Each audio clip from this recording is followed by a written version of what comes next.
Hello everyone, welcome to week 8. I hope you had a good past week.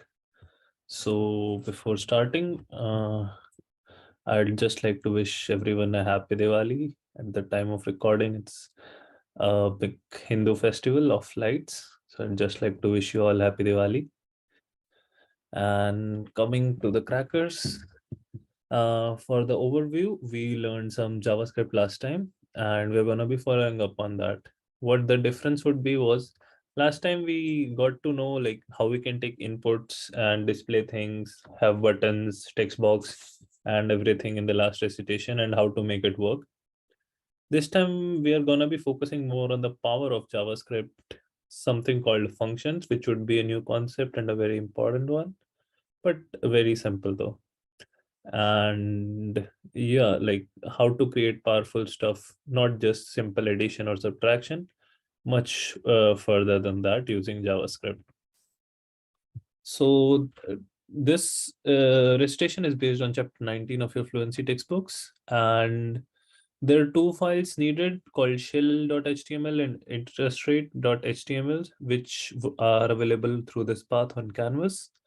I would try to post a link somewhere if I find like the same link doesn't work for me and you, because you have to log in separately to Canvas. So that's why I've written the path. So you can go to CS170 files, recitation information, and then click on my name. There you should find these two files. And I'll let you know when to use them in the recitation. So creating a function. So before we come to what we would want to do with a function, let me explain what a function is. A function is just a small version of your program. So sometimes when you have to create websites or web pages which which do a lot of things, things tend to get confusing. And that's why function is so you can divide your program into small parts or different functions which are a program in themselves. That is, it takes an input, it does something, has variables, it does some calculations, and it returns an output. You'll say why we need this. First of all is the reason I told you, things tend to get bigger and to organize them. Second is the reusability. And I'll show you that with an example as well, that a function can be used multiple times in the same program. If you want to do the same thing over and over again, rather than writing the code again and again for that, you can just define a function and use that function all those times. So to see what I'm talking about, let's start with a simple function. That is, we want to calculate the cube of a number. So someone gives you a number and asks you on your web page that display the cube of that number. So how we can do this and how we can create a function for calculation. Let's see. So first of all, you'll need the shell file. Either download that or just create a new HTML file and copy this. So this is just a shell for the file. That is all the things you already know. So you don't have to type it out, and we just have a script tag here, and our functions would because it's a part of JavaScript, it will be defined inside the script tag on the JavaScript. So this is the formula. So let me do the first one myself. So formula to calculate a cube of a number is y is equal to x cube, but JavaScript does not have a mathematical symbol for exponential operators, that you cannot write x to the power 3 and it will know what to do. You might be able to write it, but JavaScript will not know what x to the power 3 is. So we have to mathematically define it, that y is equal to x into x into x. Okay. So this is the how a function looks. So how JavaScript knows that you are writing a function is you tell it's a function, then you give it some name. So name can be anything. Then inside round brackets is the parameters. That is, as I told you, it's like a small program. It takes inputs. So you have your inputs here instead of parameters. And finally, it's required to return the result. That is, return the output. Okay, so let us start writing our function. So I have the shell file with me, and this is how it looks. You don't need the style tag specifically. So I'll write the script. So this is my script tag. and I'll say function. And because I have to calculate cube, let's give the name as cuber. And what is an input? So as I explained in the problem, you will be given a number and you want to calculate its cube. So I'll say function cuber and it receives an input, let's say num1, that's the name of the input it's getting. And then we have the curly brackets, and inside it, first we write, let's say variable cube, which is the cube of the number, is equal to, so I define a number and now I want to calculate the cube of num1. So I'll do num1 star num1 star num1. So now variable cube has the cube that I want, and now I just want to return it. So I'll say return cube. So this is like the display statement we had for, or the display symbol we had for our flowcharts. So it returns a cube. Now the task is still not over because we have not used the function. We have just told it. And the thing is, you give any number to this function, it will give its cube, but we don't know which number to give. So let's see. So I want to write. So document.write helps you write on the body. You could use an alert statement as well. That's perfectly fine. This is just a new way. That's why I'm showing you. And I'll say the cube of the number is, and now I have to call the now I need to call the function, and I'll say cuber. So that's where the name is used again. So that's how Java will know which function to call. You can have many functions. So by giving it its name and the input it wants. So it wants a number, and I'll give that number as, let's say, 2. And I'll just save this and let us run it.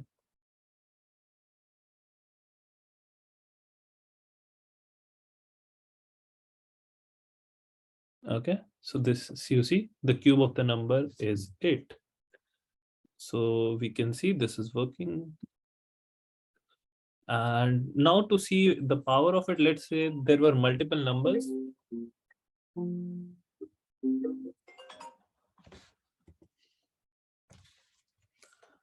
Now let's say we had multiple numbers we wanted a cube of. So we can just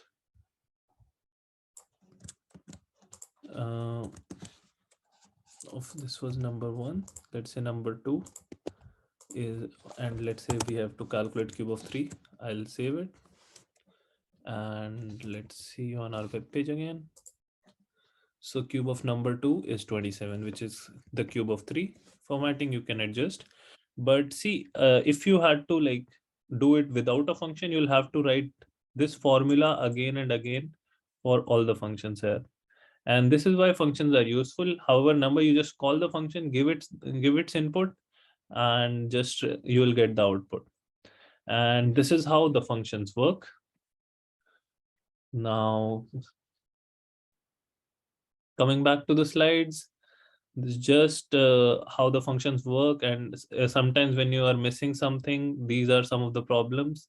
Like you might forget to give the output, you forget to call the function. So just writing the function is the declaration, and this is another way. So let's say you want to the cube of I don't think we need that here, of my number. This is when you have your number. Now we are just giving it, you can have it as a variable and display it. Okay, let's show it. So let's say variable and number 1 is 2. Variable number 2 is equal to 3. And we say the cube of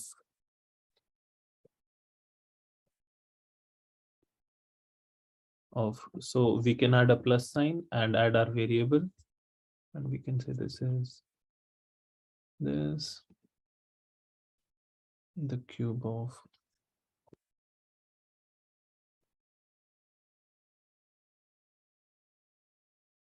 Okay, this is, you can add plus signs and insert your variable. Let's see how it changes the output. So you can see the cube of 2 is 8 and the cube of 3 is 27. So on 5, this is just a way to display your variable on the screen, and that's how it works. So either separate by a comma or add a plus sign, both of them work fine. So I hope you get a basic idea of what functions are and like how just a basic function, how to create it. So it's just like a small program which could be called multiple times when and how you, however you see the need. So coming to the next problem, and I would like you to attempt it, but yeah, I'll just go through the problem and give you all the tools that you need to attempt the problem. So create a function to calculate the amount of money, or I can do this myself. I can give you the part 2 as to do. So compound interest function is this is a common concept, and as most of you have a business background, you would know what compound interest is. And we just want to create a function which returns us the compound interest, given that it gets a deposit, interest rate, number of periods per year the interest was being paid, and the number of years the money was in the bank. So mathematically, I think, and I hope all of you can do that. But let us have a JavaScript function which does that for you. So here's the formula if you have forgotten it. So it's these are the variables C, T, R, and N, given amount deposited, number of years, annual interest rate, and the number of interest payments per year. That comes out to be C into 1 plus R by N raised to the power N into T. Okay. So whenever you have to write a function, a few key things to identify as you should do when you approach any problem is what are my inputs and what are my outputs. So we can see here that the inputs we'll need to do any calculation is C, T, R, and N, respectively what they mean. And we want to return the compound interest. So the return would be the compound interest. And as all the inputs are there, a function gets its inputs through the parameters. We'll pass all 4 of these as inputs to the function. And what else? So after you have these 2 things tied down, you need what will I do with the inputs and how can I get the output? And this is this statement. And because this involves a lot of powers, let me give you a helpful tool. So it usually does not have a function like this to calculate cube, but we have a function called math.pow. So let me just show you. h.pow, which means power. And if you see, it gives you the syntax or how that function works. So these are the internal functions of JavaScript. Like even JavaScript has a lot of internal functions. Like we created this function. This is like an external function which you create. That is your function. But JavaScript has some of its own functions. And this helps you calculate the power of any number, not only cube. So let's say we give it number 2, that is 3, and let's say instead of cube, let's calculate the square. So the square is the second power, we'll give it as 2. Okay, so I'll say the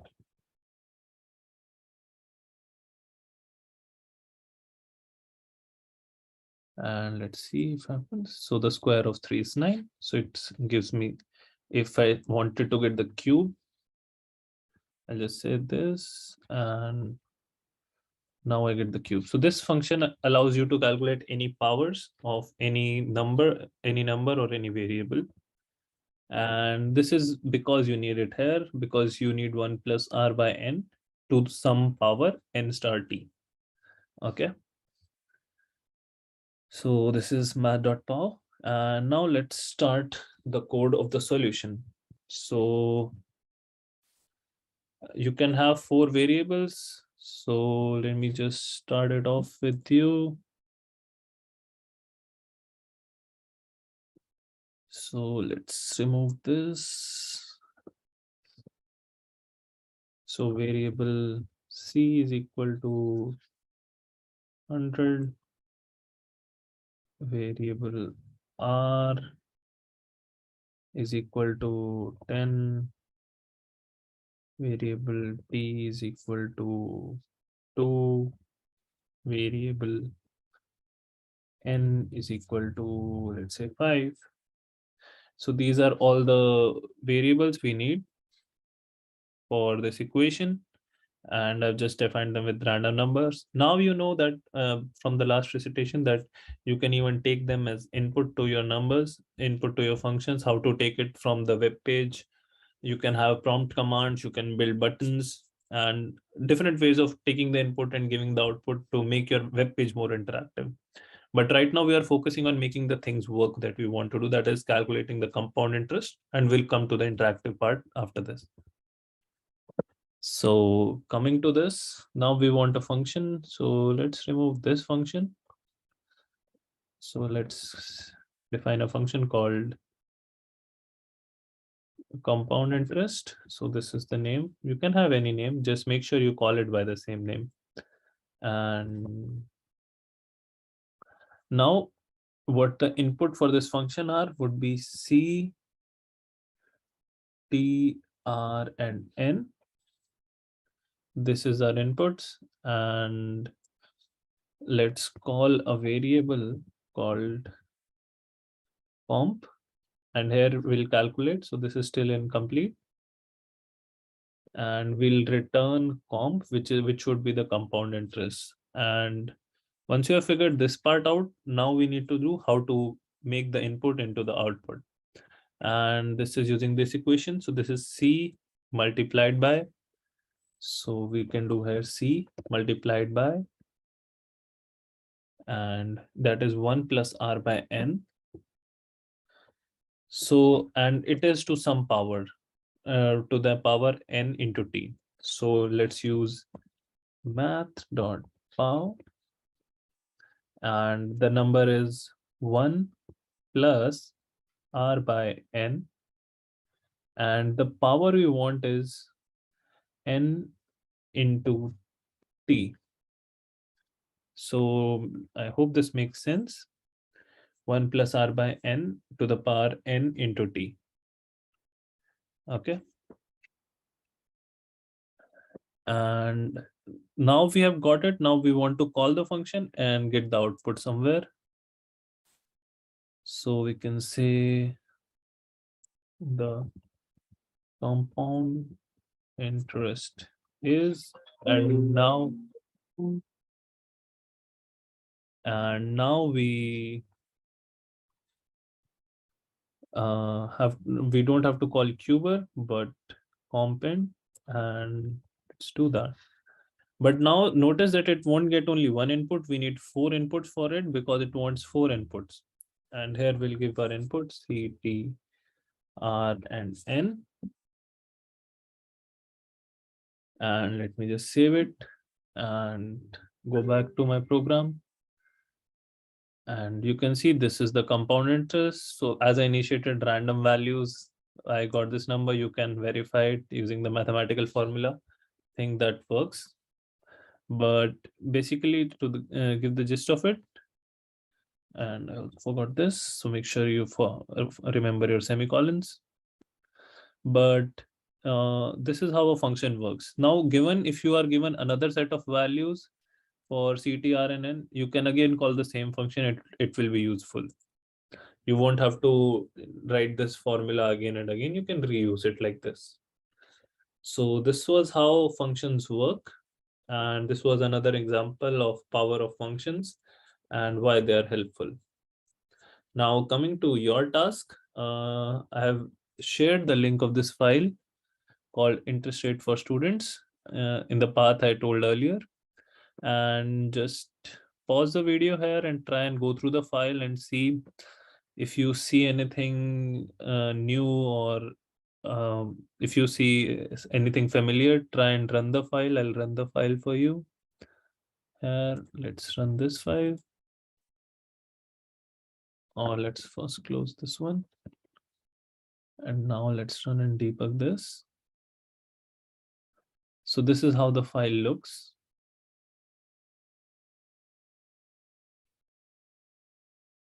So you will enter the deposit here, number of years, interest rate. So interest rate is usually point something, so 0.10 that is 1% interest, and number of interest payments, so let's 12. And when you click on the button calculate total amount, your output should be displayed. So you know how to get all the inputs from here, from last recitation. You know how the you know what the button has to do, that is display output. So once you have the output, you can use the ID of this text box to set the value. And how you will get the interest is you'll call your function. So I'll suggest use the same function. So this is our function definition here. Just give me a second. Yep. So this is total with interest, and this is the same function. So you can use the code that we just wrote for the not this function. Yep, we can use this function, and you can directly paste it there. And we know how to calculate the interest. So pause the video and try to make the whole calculator, sort of online web page calculator of yours, to work. Okay. So if you are back, I hope you have attempted it once and gotten the hang of it. So if we see here, the on changes, they are giving us a number, dep.value, and ID is dep. So this is an orig amount. This is a variable called original amount, and this will be updated when the value of the text box is changed. There are other ways to do it. You can have your own variables on the on click. So you, as you want to make the button work, you have to find out where the on click of the button is. And you see, this is the button ID, and you have to put your code and function calls here. Okay. So we can either directly use these values, or just close this, or we already have variables which are made and whose values would be updated. We can use those variables. That would be easier, and just call our function here. So let me show you how this works. So this is our function, and we you create a variable called total, and here we call our function. We give us the variables because these variables are already updated for you. The other way could have been you use the ID there, the text ID. So you say rate.value, convert it into a number and pass it here. So both ways are fine. This is another way of doing that. And finally, you calculate, you see the ID of the final box to display this, and you calculate the function. So you add this is how you add a dollar sign, and then you give out the value of total, which is the output of the function. And this is two fixed value. Let's see if I'm not covered it. So let me just remove it, and then I'll add it and see how this works.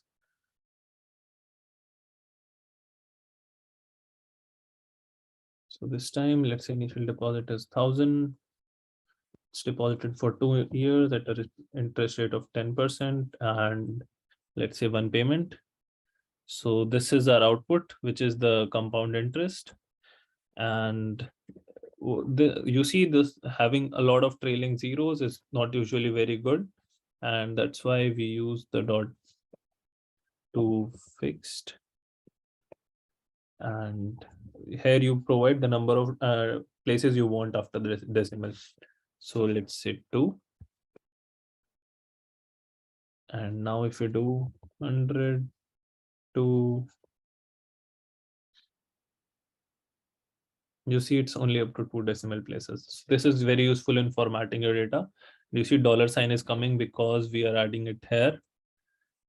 One very cool thing about is you can round off places on the left of the decimal as well. Let's say you don't care about the ones digit. So you can just do like -1, and this is something fun, cause let's reload 100 to, let's say, 7%, and let's say 2 payments. Okay, there seems to be some error.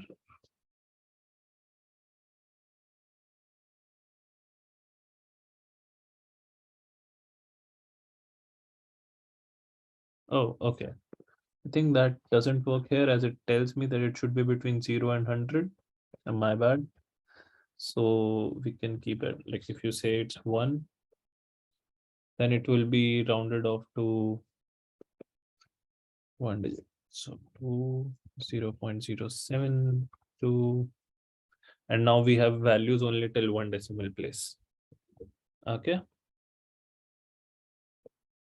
So this was our another function, interest rate, and now you know like how you can use function, and combining from the last recitation, using text box, using prompts, all other things, and how they can be used in conjunction with them. Have them defined in your script tag, you and call them wherever you want. Like this time we called it inside the on click of the button where we wrote our code, and that will make your life much easier and your program much simpler to understand for yourself. And finally, I have a task for you. That is, we have to calculate the volume of the Great Pyramid of Giza, and you have to create a program to calculate this volume. And you have the knowledge of how to write functions. You have already written 2 functions now, so this should be easy.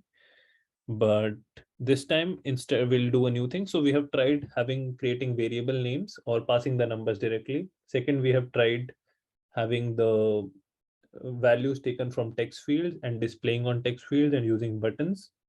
Now what we want is, you will take the argument through prompts, and what you need is this. So volume formula is area of the base into height, and these are the arguments you can take, or like these two would be the inputs, and you should take them through prompt, and you should get displayed the value of the volume. So pause the video here and try to create your program for this. Okay. Okay, so if you are back and if you have tried it, let me show you how it should work, or let me run through the code with you.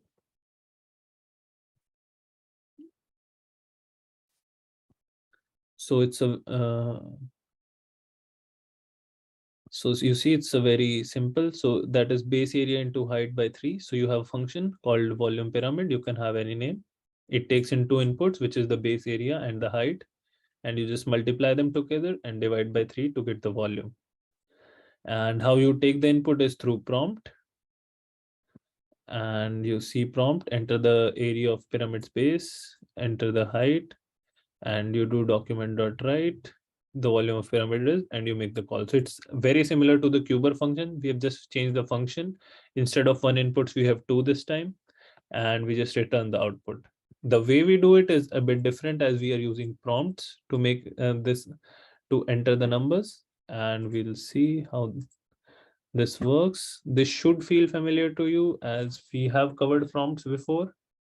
And let's see, 1000 is the base, and I say okay, and 220 is the height, and you see the volume of the pyramid is 66666, and this. Now I'll want to give you a homework task to just format it to 4 decimal places. And coming back to the code, so this is the code for prompt. You create a variable base, and it will give out a prompt, and you store the value of base here, enter the area of pyramid space, then enter the height, and then simply do document.write and call your function. So again, if you had to do it multiple times, you just have multiple prompts here after this, and just call the same function again and again. And that's why that's like the main use case of functions, their reusability. So I hope these examples were clear for you to understand. If there's something you didn't understand, feel free to reach out to me. Feel free to email me and let me know if you have any questions. Don't forget to fill in your attendance forms to let me know that you all are still watching the course. And have a great week. And I'll see you all next week. Thank you.